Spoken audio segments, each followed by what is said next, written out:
Maintenant, l'essence de tout cela, c'est que la première chose, c'est de comprendre la nature de la façon dont l'existence a lieu.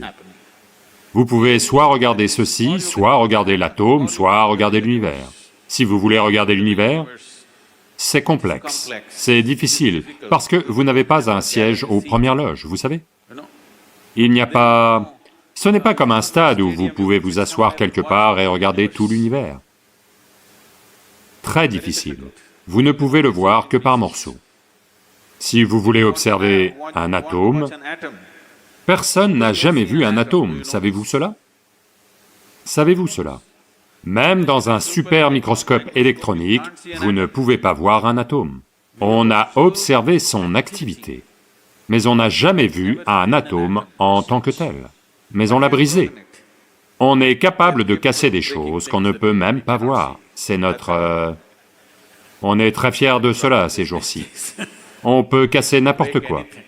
Est-ce qu'on peut le fabriquer ou pas, c'est une chose discutable. Mais on peut casser tout ce qu'on veut. Même si on ne peut pas le voir, on peut le casser. Maintenant, ce que vous voyez et ce que vous ne voyez pas, en soi, est une chose très aléatoire, dans le sens où... Qu'est-ce que vous pouvez voir? Là maintenant, pouvez-vous voir ma main? Oui. Vous pouvez voir ma main seulement parce que ma main arrête la lumière. Si ma main n'arrêtait pas cette lumière, si elle laissait passer la lumière, vous ne verriez pas cette main. Oui? Ou en d'autres termes, en ce moment, votre appareil visuel ne peut voir que les choses qui arrêtent la lumière.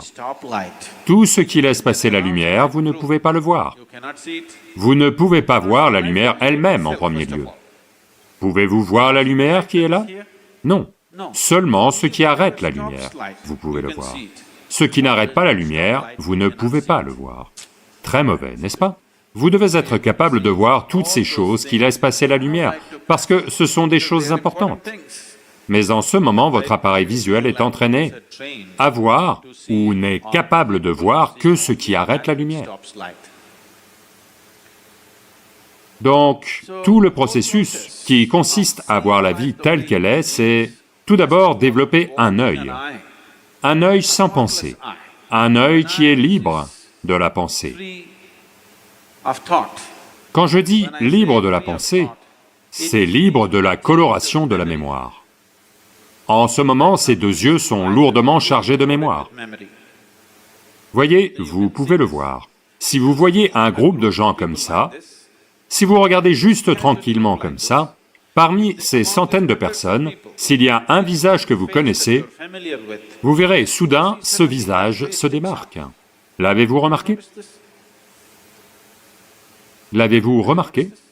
Vous marchez dans une rue, il y a une centaine de personnes là-bas, votre ami est parmi eux.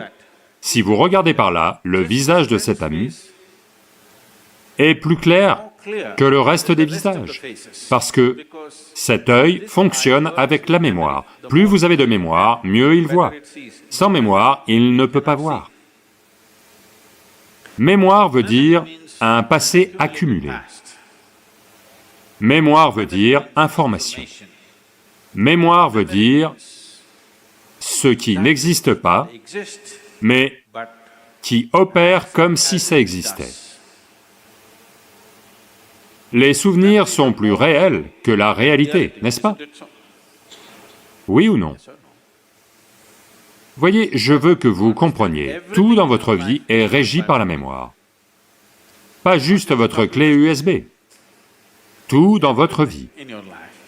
Quand je dis mémoire, pas juste ce que vous portez ici. Votre corps lui-même est un corps de mémoire. Pourquoi, si vous mangez une banane, ça devient un corps masculin, et si elle mange une banane, ça devient un corps féminin? C'est simplement du fait de la mémoire qu'il contient, n'est-ce pas? Les informations qui sont stockées dans ce corps-ci et ce corps-là sont différentes. Une banane devient un homme, la même banane devient une femme. Oui ou non? Ou vous mangez différents types de bananes? La même chose, la même nourriture, si vous la mangez, elle prend une certaine forme. Chez l'un, elle devient une peau foncée, chez un autre, elle devient une peau claire. Comment? La mémoire que vous portez. Vous souvenez-vous de votre arrière-grand-père? Non, mais son nez trône sur votre visage. Votre corps s'en souvient, n'est-ce pas? Vous n'avez peut-être aucune idée de qui c'était, mais votre corps s'en souvient encore aujourd'hui. Il y a 1 million d'années, comment étaient vos ancêtres, il s'en souvient encore, n'est-ce pas? Donc, ce que vous appelez mon corps est juste un corps de mémoire. Et les yeux sont chargés de mémoire. Un œil qui est chargé de mémoire, un œil qui est corrompu par la mémoire, ne peut rien voir tel que c'est. Il ne va voir les choses que comme ça l'arrange, parce que le logiciel fonctionne de l'intérieur. Il ne va pas vous permettre de voir quoi que ce soit tel que c'est. C'est ce que, traditionnellement, on appelle le karma. C'est là, dans votre corps. C'est là dans vos énergies, c'est là dans la façon dont vos réactions chimiques ont lieu, c'est là dans votre cerveau, c'est là dans votre mental, c'est là en tout. Même dans l'énergie physique que vous portez, il y a de la mémoire, parce que vous verrez, les énergies de chaque personne se comportent différemment des autres, simplement du fait du type de mémoire qu'elles portent. Si vous voulez vous débarrasser de cela, c'est un long processus. Et si vous vous débarrassez de cela, il va y avoir un démantèlement de la personnalité et du corps. Donc, une autre façon est de créer une distance vis-à-vis de lui. Tenez-le juste un peu à l'écart. Quand vous voulez jouer avec lui, vous jouez avec lui. Quand vous voulez l'arrêter, vous devez pouvoir l'arrêter. Donc pour ça, un regard externe est nécessaire. En ce moment, vos oreilles sont chargées de mémoire, vos yeux sont chargés de mémoire, votre langue est chargée de mémoire. Pourquoi? Si vous êtes né au Karnataka et que vous allez dans le nord de l'Inde, la nourriture n'a pas bon goût, c'est parce que la langue est chargée de mémoire. Oui ou non? Avez-vous souffert de cela ou non? Vous êtes allé dans le nord et ils ont dit...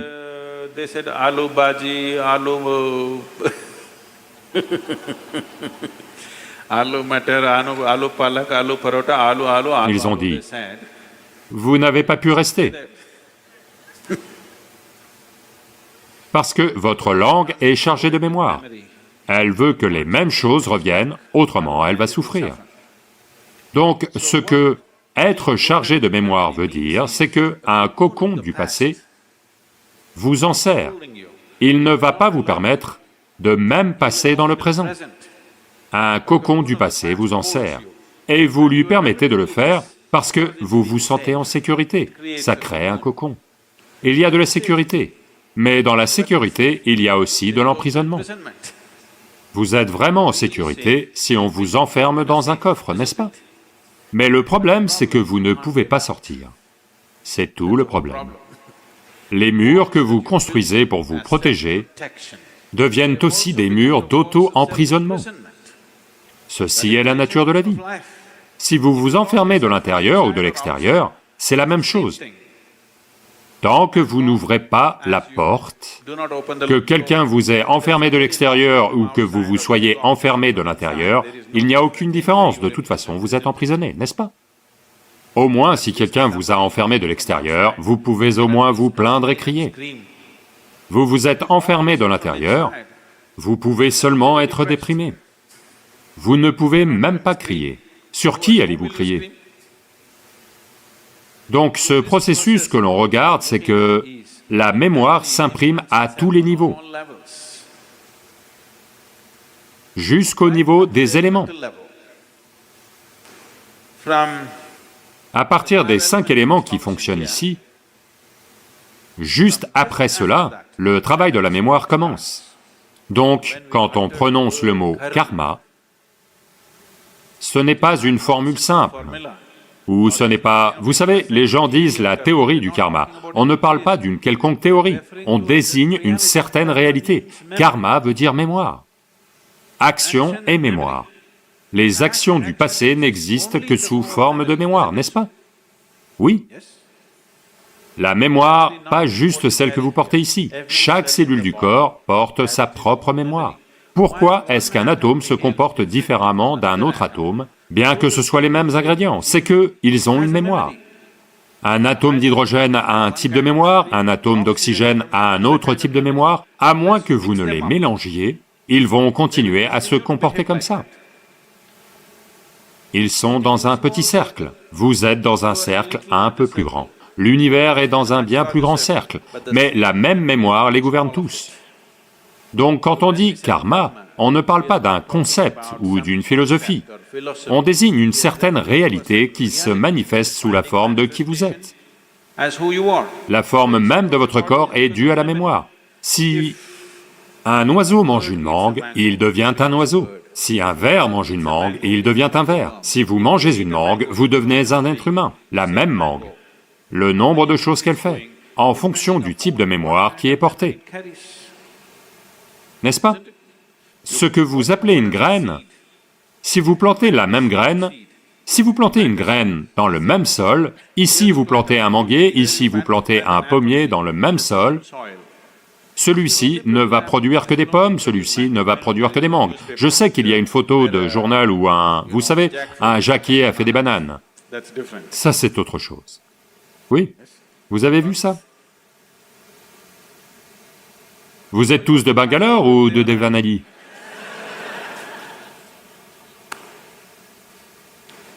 Non, vous n'avez pas vu ça? Un tas de bananes sort d'un jacquier pour on ne sait quelle raison. Ça, c'est un monstre. Et c'est arrivé à cause d'un certain mélange. On ne sait pas qui a fait le mélange. Mais essentiellement, dans le même sol, si vous plantez un noyau de pomme et un noyau de mangue, celui-ci ne va produire que des pommes, celui-là ne va produire que des mangues, parce qu'une graine est une certaine quantité de mémoire, n'est-ce pas? Que ce soit une graine de plante, ou la graine de votre père qui est entrée dans le ventre de votre mère, ce n'est que mémoire et mémoire et mémoire, n'est-ce pas? C'est cela le karma. Et ça remonte tout droit jusqu'au niveau des éléments. Tout est mémoire. Seul l'élément pur est dénué de mémoire. Donc l'idée, quand on commence par Bhutesha, parce que c'est la chose la plus importante, qu'il a maîtrisé les éléments, c'est pour cela qu'on s'incline devant lui, parce que, comme il a maîtrisé les éléments, il a un œil qui n'a pas de mémoire, un œil sans tache, qui voit tout juste tel que c'est. Donc le yoga, c'est essentiellement développer un œil qui n'est pas contaminé par la mémoire, qui simplement voit. Il ne voit pas les choses de la façon dont votre mémoire les pervertit. Il voit simplement tout tel que c'est. Cet œil va voir les choses qui n'arrêtent pas la lumière. En ce moment, ces deux yeux ne peuvent voir que ce qui arrête la lumière. Si vous commencez à voir quelque chose qui n'arrête pas la lumière, ça veut dire qu'une autre dimension de l'œil commence à fonctionner.